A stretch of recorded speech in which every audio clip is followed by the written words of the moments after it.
ہاتھ جلتا تو پیچھے کھینچ لے، پھر دوسری انگلی رکھتا تھوڑی دیر کے بعد، جلتا تو کھینچ لے، ہاتھ سارا جل گیا۔ صبح کرنیں چمکی تو کہنے لگا چل نکل جا، دوڑ جا، بس بڑا صبر کا امتحان ہو گیا، چلی جا۔ شہزادی باہر نکلی، سپاہی ڈھونڈ رہے تھے، بادشاہ خود جنگل میں نکلا ہوا تھا، میری بیٹی مل گئی۔ بادشاہ تنہائی میں جا کے کہنے لگا بیٹا میں دنیا کو بتاؤں گا کہ میری بیٹی کھوئی نہیں تھی، سپاہی ساتھ ہی تھے۔ یہ بڑا مشکل ہوتا ہے، بیٹی تو بھول کے بھی رات کہیں رہ پڑے تو لوگ جینے نہیں دیتے، تو بیٹا مشکل ہو جائے گا میرے لیے۔ کہاں تھی؟ اس نے کہا نیک نوجوان کے پاس۔ اس نے کہا بیٹا میں تو تیری بات مانوں گا پر دنیا نہیں مانے گی، اگر اس نوجوان نے کسی کو بتا دیا کہ تو اس کے پاس تھی تو پھر لوگ میرا جینا محال کر دیں گے، بیٹا میں مر جاؤں گا، میری مجبوری یہ ہے کہ وہ کہیں راز نہ اگل دے وہ نوجوان، اسے قتل کرنا پڑے گا۔ عورت نے منتیں کی، اس بیٹی نے کہا میرے موسم کو مارو گے، روئی، اور وہ کہنے لگا میں بادشاہ ہوں، میرا اپنا وقار ہے، میں اس کو چھوڑ نہیں سکتا۔ گرفتار کر لائے سپاہی، وقت طے ہو گیا سزا کا، اکیلے کال کوٹری میں رکھا گیا، جو اس کے خاص اعتبار والے تھے ان کی ڈیوٹی لگائی۔ بادشاہ نے بلایا طالب علم کو، آیا، عورت کہنے لگی، بیٹی کہنے لگی ایک دفعہ تو بلاؤ نا، ایک سوال بس پردے میں رہ کے پوچھنا ہے، اور پھر جو آپ کا جی چاہے، میرے محسن کو مارنا تو ہے تو مرضی آپ کی۔ سامنے کھڑا کیا، نوجوان پردے کے پیچھے، عورت کھڑی ہو گئی، بادشاہ بیچ بیٹھ گیا۔ بی بی کہنے لگی ساری رات بیدار میں بھی رہی، سویا تو بھی نہیں، وہ جو تو چراغ کے قریب ہاتھ لے جا کے جلاتا تھا وہ سمجھ نہیں آئی۔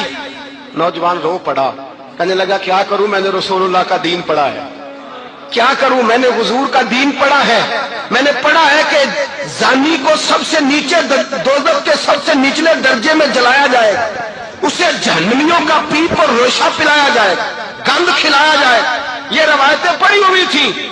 تھوڑی تھوڑی دیر کے بعد شیطان مجھے کہتا تھا بدکاری کر لے، میں اپنا ہاتھ اسی وقت جب شیطان مشورہ دیتا تو میں آگ پہ کرتا، میں کہتا اگر یہ برداشت ہو گئی تو وہ بھی ہو جائے گی۔ جب ہاتھ جلتا تو میں سمجھ جاتا نہیں تجھ سے تو یہ نہیں برداشت ہوتی تو وہ کیسے ہوگی۔ پھر مجھے شیطان مشورہ دیتا کوئی دیکھ نہیں رہا، تو بلانے نہیں گیا، خود آئی، میں دوسری انگلی لگا دیتا۔ میں نے ہاتھ جلایا اور میں سمجھ گیا جب چھوٹے سے چراغ کی اتنی سی شمع کی آگ نہیں برداشت ہوتی تو دوزخ کی کیسے برداشت ہوگی۔ کہتا میں باز آیا، بادشاہ نے یہ کہانی سنی، لفظ سنے تو چیخ مار کے رویا، کہنے لگا طالب علم تو میرے نبی کا سچا غلام ہے، اور میرے رسول کے جو سچے غلام ہوتے ہیں انہیں پھانسیاں نہیں دی جاتی، انہیں تخت پہ بٹھایا جاتا ہے۔ اب تجھے سزا نہیں ہوگی بلکہ میں اپنی بیٹی کا نکاح تیرے ساتھ کروں گا اور میرے بعد اس سلطنت کا بادشاہ بھی تو ہی بنے گا۔ اب وہ نوجوان وہاں نعرے لگا رہا ہے، کہتا لوگوں تم مجھے کہتے تھے دین سے کیا ملتا ہے، دین سے تو اللہ تخت و تاج بھی عطا فرما دیتا ہے۔ اگر نوجوان شرم و حیا والے بن کے رہے اللہ ساری عزتیں دے دے گا۔ دیکھیں نا اللہ کے فضل سے عزت ملتی ہے، اور جب کوئی عزت داروں جیسا کام ہی نہ کرے۔ ایک بات اور عرض کرنی ہے پر وقت تھوڑا رہ گیا۔ جوانوں، جس سینے میں دل ہوتا ہے وہ دھڑکتا بھی ہے، لیکن تجھے پتا نہیں کہ یہ کسی ماں کا بیٹا ہے، پتہ نہیں کسی بیوی کا شوہر ہے۔ ایک ہمارے دوست ہیں، بزرگ ہیں، ان کا داماد فوت ہو گیا، نشہ کرتا تھا، تو میں تعزیت کرنے ان کے گھر پہنچا تو کھڑے ہو گئے ہاتھ باندھ کے، کہنے لگے حضرت صاحب باقی ساریاں گلاں چھڑ دیو، صرف نشے تے تقریر کریا کرو۔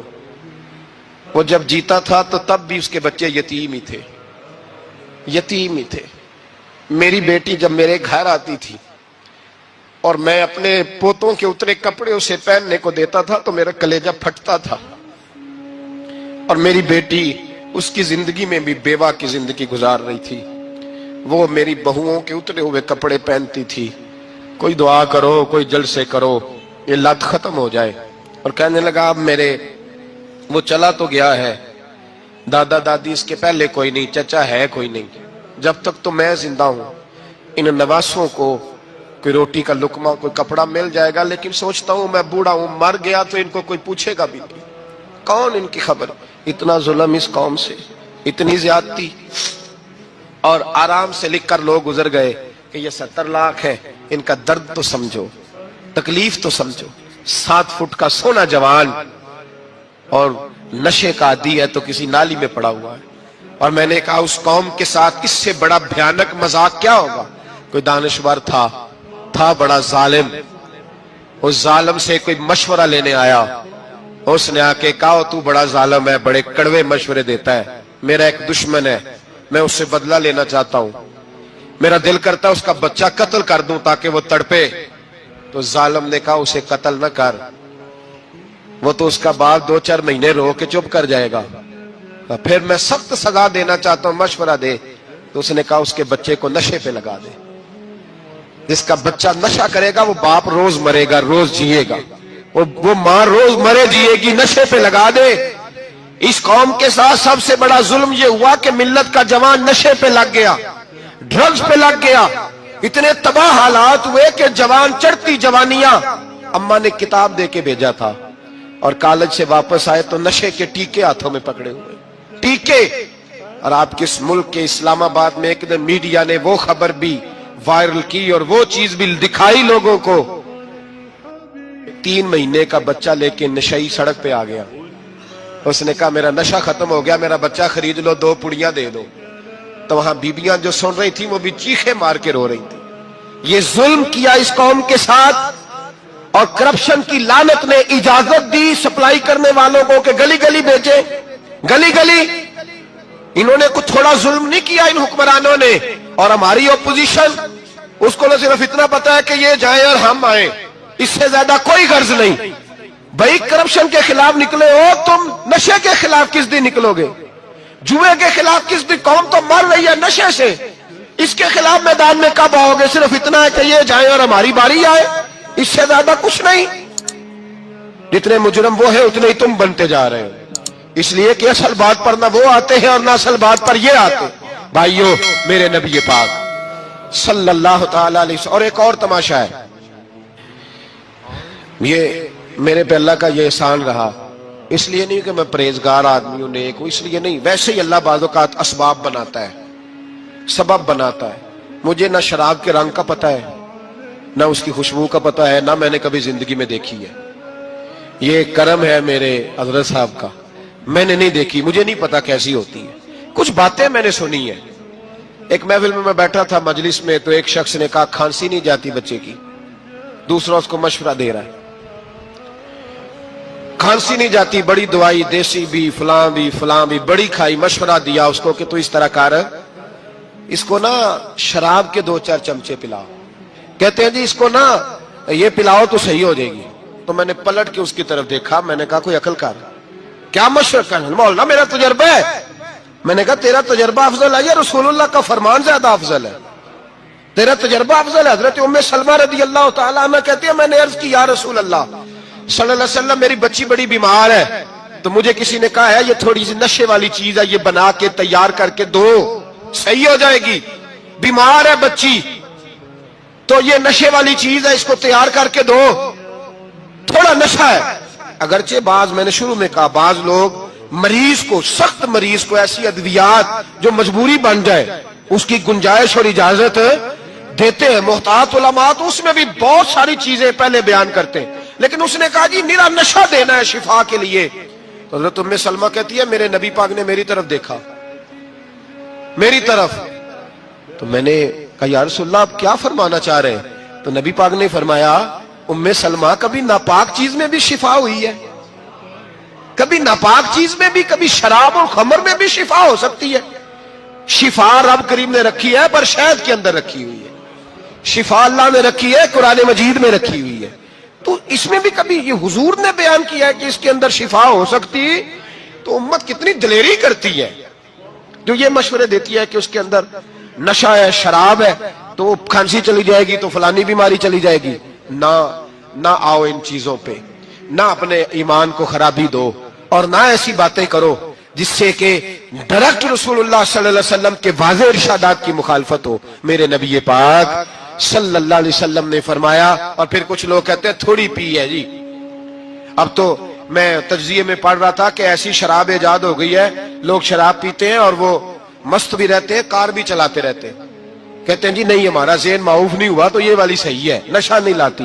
میرے نبی پاک صلی اللہ علیہ وسلم نے فرمایا جس چیز کی تھوڑی مقدار، زیادہ مقدار حرام ہے اس چیز کی تھوڑی مقدار بھی حرام ہے، جس کی زیادہ مقدار حرام ہے اس کی تھوڑی بھی تو خمر اور شراب اگر فل پینا جائز نہیں تو تھوڑی پینا بھی جائز، یہ حرام ہے اور حرام تھی اور قیامت تک حرام ہی رہے گی۔ میرے نبی پاک صلی اللہ علیہ وسلم نے منع کیا اور حضور نے اظہار ناپسندیدگی فرمایا، اور میں 40 دن تو عبادت ہی قبول نہیں ہوتی شراب پینے والے جب تک سچی توبہ نہ کرے۔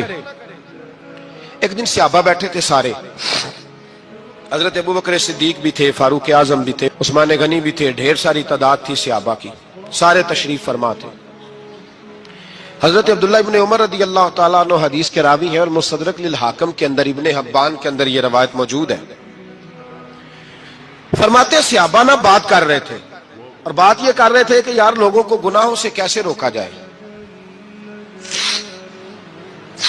لوگوں کو گناہوں سے گفتگو صحابہ یہ کر رہے تھے۔ عبداللہ ابن عمر کہتے ہیں بیٹھے تھے اور یہ گفتگو کر رہے تھے کہ گناہوں سے پلاننگ جی ہوتی تھی، ان کی جو محفلیں ہوتی تھی نا بیٹھ کے، وہ خوش گپیاں نہیں ہوتی تھی، بلکہ وہ تبلیغ کی، جد و جہد کی، لوگوں کو برائی سے منع کرنے کے لیے بیٹھتے تھے، اس پر منصوبہ بندی کرتے تھے، پلان کرتے تھے، آگے ترتیب دیتے تھے۔ گفتگو ہو رہی تھی تو اب آپس میں بات ہونے لگی کہ کون سا گناہ زیادہ برا ہے جس پر سب سے پہلے کام کیا جائے۔ تو دور ایک صحابی بیٹھے تھے، ان کا نام تھا عبداللہ ابن عمر، ایک عبداللہ بن عمر ہے اور ایک عبداللہ ابن عمر ہے۔ حضرت عبداللہ ابن عمر دور بیٹھے تھے، بڑے سمجھدار سیانے باریک بین آدمی تھے۔ تو حضرت عمر فاروق اپنے بیٹے سے کہنے لگے جا عبداللہ ابن عمر سے پوچھ کے آ کہ سب سے سخت گناہ کون سا ہے۔ توجہ ہے میرے بھائیوں، ادھر دیکھیے گا میری جانب، پوچھ کے آ کہ سخت گناہ کون سا ہے۔ عبداللہ بن عمر رضی اللہ تعالیٰ عنہ کی خدمت میں جب عبداللہ ابن عمر گئے تو جا کے کہنے لگے کہ صحابہ پوچھتے ہیں کہ آپ نے زیادہ وقت گزارا ہے نبی رحمت صلی اللہ علیہ وسلم کے پاس، تو بتلائیے برا گناہ کون سا ہے، سب سے سخت گناہ، تاکہ سب سے پہلے اس پر پابندی لگائی جائے، اس پر محنت کی جائے۔ تو حضرت عبداللہ ابن عمر کہنے لگے صحابہ کو جا کے بتا دو کہ سب سے برا گناہ شراب پینا ہے، سب سے برا گناہ، اور یہ ام الخبائث ہے، برائیوں کی جڑ ہے، گناہوں کی ماں ہے، یہ بنیاد ہے، باقی گناہ اسی سے شروع ہوتے ہیں۔ کہتے ہیں میں نے آ کے بتایا تو حضرت ابوبکر صدیق رضی اللہ تعالیٰ عنہ سیدنا فاروق اعظم کہنے لگے خود جاتے ہیں، ان کے پاس خود جاتے ہیں، چونکہ ہم نے بات سننی ہے ہم خود جاتے ہیں اور ان سے جا کر کے سوال کرتے ہیں کہ اگر آپ کو اس تفصیل کا پتہ ہے نا تو اس کے پیچھے بھی کوئی تفصیل ہوگی جو میرے نبی پاک نے بیان کی ہوگی صلی اللہ تعالی علیہ وسلم، اس تفصیل کا بھی آپ کو پتا ہوگا جو نبی پاک نے بیان کی ہوگی، اس بات کے پیچھے جو بیک گراؤنڈ ہے، جو پس منظر ہے۔ فرماتے ہیں کہ ہم اٹھے، عبداللہ ابن عمر کے پاس گئے، ان سے جا کے پوچھا کہ جناب آپ نے یہ تو فرمایا ہے شراب ام الخبائث ہے، تو اس کے پیچھے پس منظر کیا ہے؟ تو عبداللہ ابن عمر کہنے لگے یہ میں نے اپنے پاس سے نہیں کہا، یہ میں نے نبی پاک سے سنا ہوا ہے۔ حضور سید عالم صلی اللہ علیہ وسلم بیٹھے تھے تو حضور نے فرمایا شراب یہ نشہ یہ برائیوں کی ماں ہے، اور پھر حضور نے ایک مثال بیان فرمائی۔ نبی رحمت علیہ السلام نے فرمایا بنی اسرائیل کا ایک واقعہ ہے، ایک خوبصورت جوان تھا، تو ایک عورت کا دل آ گیا اس پر۔ یہ یاد رکھ لیں، ہم لڑکوں کو منع کرتے رہتے ہیں لیکن ہمیں گھر کی بچیوں پر بھی توجہ دینی ہوگی، ہمیں ان کے فون پر بھی نگرانی کرنی ہوگی، ہمیں وہاں بھی غور کرنا ہوگا، اس لیے کہ اگر کوئی بچی گنجائش نہ دے تو میرا خیال ہے کہ لڑکا جرت کرنے کی طاقت نہیں رکھتا، تو وہاں بھی ان کی اماں سے کہے کہ پابندی لگائے، بچی کسی کا موبائل لے کر کے کہیں اس کو استعمال تو نہیں کر رہی، اس پودے پر بھی توجہ دے، درخت بننے سے پہلے اس کی بھی نگرانی کریں، یہ بھی بڑا ضروری کام ہے۔ عورت کا دل آ گیا تو نبی پاک علیہ الصلوۃ والسلام فرماتے اس نے کوئی بہانہ لگایا، کسی کو کہا کہ اس نوجوان کو بلا کے لاؤ، اس کو کہو کہ ہم نے کوئی گواہی لینی ہے تجھ سے۔ وہ نوجوان آیا، ایک کمرے میں داخل ہوا تو اگلے کمرے میں لے گئے، وہاں داخل ہوا تو اس سے اگلے کمرے میں لے گئی، وہ داخل ہوا تو اسی طرح 7 مکفل کمروں میں لے گئی۔